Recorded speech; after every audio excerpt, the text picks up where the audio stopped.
Sebelumnya, Assalamualaikum warahmatullahi wabarakatuh. Perkenalkan, nama saya Novianto Trizat Miko, NIM 2311407111110 dari kelas TI 2B. Nah, pada kali ini saya akan menjelaskan bagaimana cara membuat folder, menghapus folder, terus melihat folder yang ada di dalam ya seperti tadi, atau perintah-perintah dasarnya dulu, dan monitoring CPU dan RAM. Oke, lanjut. Di sini saya menggunakan terminal ya. Ini sebelumnya udah ada di sini karena saya favoritkan. Nah, di sini jika tidak ada bisa dicari di sini terminal. Oke. Setelah itu buka.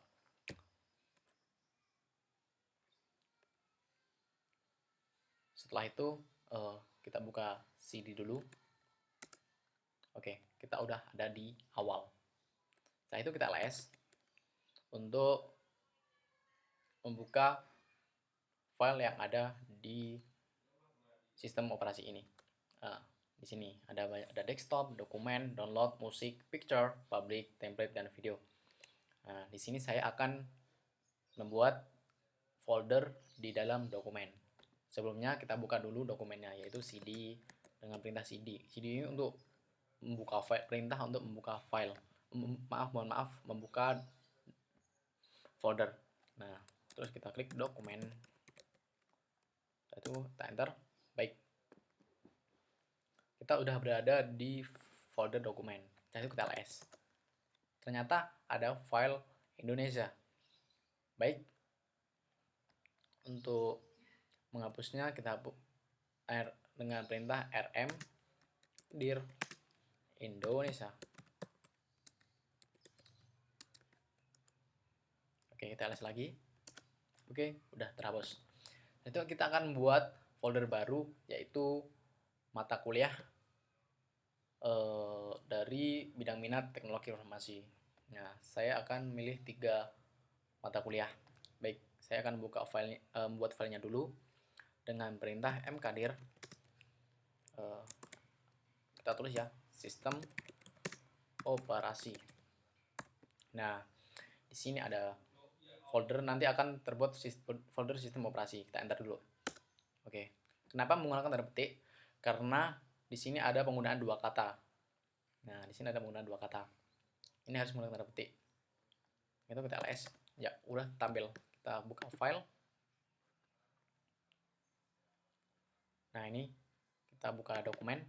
Nah, udah tampil di folder dokumen, yaitu sistem operasi. Baik. Apa yang terjadi jika kita tidak menggunakan tanda petik? Kita tulis lagi ya, mkdir sistem digital.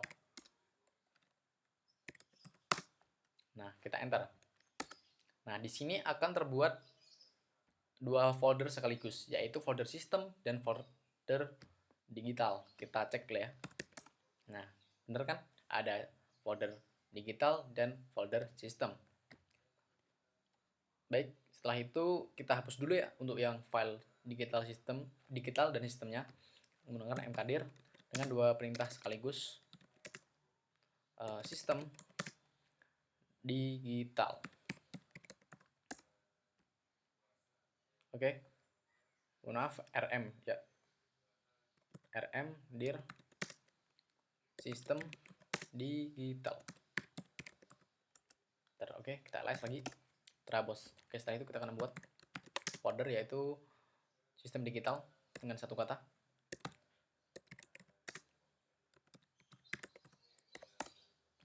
Kita ls. Oke, kurang 1 ya. Kita tulis lagi mkdir kewarganegaraan. Kita ls. Oke, udah ada. Ada 3 folder di sini. Nah, bagaimana cara membuka folder yang ada di folder dokumen ini? Contohnya, saya ingin membuka folder sistem digital ya. Berarti menggunakan cd sistem, mana tanda petiknya, sistem digital. Oke, kita sudah berada di folder sistem digital. Kita cek lagi, ls kosong. Baik, setelah itu bagaimana kembali ke file dokumen tadi, yaitu menggunakan perintah cd. Mohon maaf, ya benar cd. Oke, bentar. Kita udah kembali ke dokumen. Bagaimana kembali lagi, yaitu menggunakan perintah cd. Oke, udah selesai ya. Itu untuk perintah-perintah bagaimana cara membuat folder baru, menghapus folder. Nah, seperti itu. Oke, setelah itu kita clear. Nah, perintah clear ini untuk menghapus file yang di atas tadi, biar terlihat lebih rapi. Oke, clear ya. Setelah itu, bagaimana sih cara monitoring CPU dan RAM? Nah, setelah itu kita cek ya. Sudo apt strep get install sysstart. Oke, kita masukkan password. Nah, di sini saya udah menginstal. Jadi ada tulisannya begini. Jika belum, nanti silahkan install dulu menggunakan perintah ini, sudo apt get install sysstart. Nah, nanti ada tulisannya panjang sekali dari bawah. Nah, itu ditunggu aja sampai selesai. Nah, syaratnya harus terhubung dengan internet. Nah, jika nanti ada kendala error, itu nanti akan muncul error. Nah, itu dapat dibenahi dengan perintah sudo apt get update. Ya, ini sebelah ini. Nah, setelah itu kita enter, nanti akan mengupdate sendiri otomatis. Ya, syaratnya harus tergabung internet juga ya. Setelah selesai mengupdate, baru kita menginstal sudo apt get install sysstart. Seperti itu. Nah, kita hapus dulu karena saya sudah mengupdate. Setelah itu kita cek CPU-nya menggunakan perintah mp start. Kita cek. Nah, di sini udah tertera banyak sekali CPU, persen USR, persen NICE, persen SES, persen IO Wait, RKey, Soft, Steel, QS, Kines, dan idle. Oke. Di sini ada USR sebelumnya, mohon maaf karena ini juga saya belum tahu untuk fungsinya, arti dari USR, NICE dan System IoT, RKey, Soft, dan lainnya. Yang saya tahu cuma CPU. Nah, di sini dapat dijelaskan user itu menunjukkan persentase pemakaian CPU yang terjadi saat mengeksekusi di tingkat pengguna atau aplikasi. NICE ini menampilkan persentase pemakaian CPU yang terjadi saat mengeksekusi di tingkat pengguna dengan prioritas yang bagus.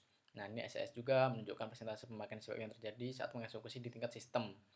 Nah, ini IO Wait menampilkan persentase waktu CPU atau CPU yang menganggur selama sistem memiliki permintaan AODs yang luar biasa. Ini ISHOF menampilkan presentasi waktu yang dihabiskan oleh CPU. Steel menampilkan presentasi waktu yang dihabiskan dalam menunggu tidak disengaja oleh CPU atau CPU virtual saat supervisor melayani supervisor virtual lain. GOES menunjukkan presentasi waktu yang dihabiskan oleh CPU. IDLE menunjukkan presentasi waktu CPU atau CPU menganggur. Dan sistem tidak memiliki disk I/O yang sama. Nah, seperti itu. Nah, bagaimana sih cara mengecek RAM-nya? Yaitu menggunakan free strip M. Oke, di sini ada memori dan swap. Nah, di sini ada memorinya total 980, saya gunakan 426 dan free-nya 97. Ini kapasitasnya megabyte ya. Saya menggunakan, kenapa ini 980? Karena saya saat menginstal menggunakan RAM dengan space 1 GB aja. Nah, ini dipakai 426, free-nya 97. Kurang lebih seperti itu. Jika ada salah kata saya mohon maaf. Wassalamualaikum warahmatullahi wabarakatuh.